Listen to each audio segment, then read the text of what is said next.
గణేశాయ నమః. శ్రీ గురుభ్యో నమః. ఆపదామపహర్తారం దాతారం సర్వసంపదాం లోకాభిరామం శ్రీరామం భూయో భూయో నమామ్యహం.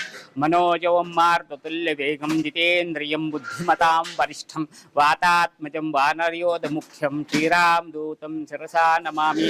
అంత భక్తులకందరికీ నమస్కారము. నేను మస్కీ ఆనంద్ శర్మ. ఈరోజు శ్రీరామనవమి సందర్భముగా ఈ యొక్క మన సంతోష్ నగర్ ఈదీ బజార్ అనే నగరంలో 400 సంవత్సరాల కింద నుంచే ఉన్నటువంటి ఈ ఆలయంలో అత్యంత వైభవంగా శ్రీరామనవమి కళ్యాణోత్సవము. ఈ ఆలయంలో ఆంజనేయ స్వామి మూల విగ్రహము. ఇది కూడా 400 సంవత్సరాల కింద ఉద్భవించిన విగ్రహం, ప్రతిష్టాపన చేసింది కాదు, ఉద్భవించిన విగ్రహం. 2 ఆంజనేయ స్వామి విగ్రహాలు ఇక్కడ ప్రత్యేకంగా ఉంటాయి.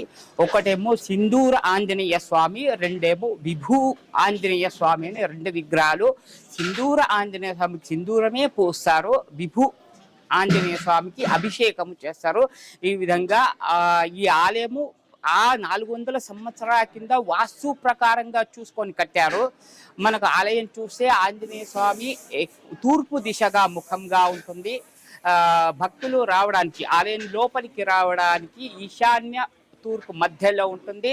అదేవిధంగా ఈ ఆలయంలో ప్రత్యేకంగా అంటే ఒక బావి ఉంటుంది, అది 200 ఫీటు లోపల ఉంటుంది. ఇప్పటికీ ఈ ఆలయంలో ఎటువంటి కార్యాలు చేసినా కూడా ఆ బావిలో నుంచే నీళ్లు తీసుకొని అభిషేకం కానీ వంటలు కానీ చేస్తారు. 10 ఫీట్ల లోపల ఉంటుంది, మనకు 10 ఫీట్ల లోపలే నీళ్లు కనబడతాయి. అంత ఉత్తమమైన బావి ఉంది. తీయగా మంచి నీళ్లు గంగాజలం లాగా ఉంటాయి. కట్టినటువంటి 400 సంవత్సరాల కింద కట్టినటువంటి ఈ ఆలయం దీంట్లో ప్రశాంతంగా ఉంటుంది.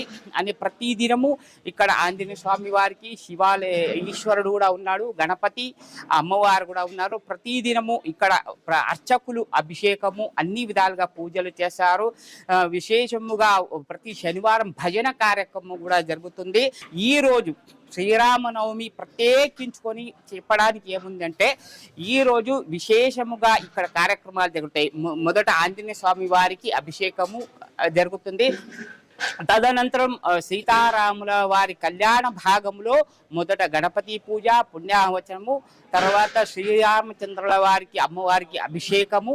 తదనంతరం ఇక్కడ చెప్పదగినటువంటి విశేషమైన విషయం ఏంటంటే, ఇక్కడ మీకు కనపడుతుంది తొట్టెలు ఒకటి ఏర్పాటు చేశారు మన ధర్మకర్త వారు. ఆ తొట్టెలలో కొబ్బరికాయ బోండా లాంటిది కొబ్బరికాయ వేస్తారు. స్వామివారిని అందులో ఆవాహనం చేసి స్వామివారికి పూజ చేసి అందులో కొబ్బరికాయలు ఎవరికైతే సంతానం ఉండదో అటువంటి వారు దంపతులుగా రావాలి. దంపతులుగా వచ్చి వాళ్ళ జోలిలో ఇలా అడగాలి. శ్రీరాముల వారిని అడిగి జోలిలో కొబ్బరికాయ తీసుకోవాలి.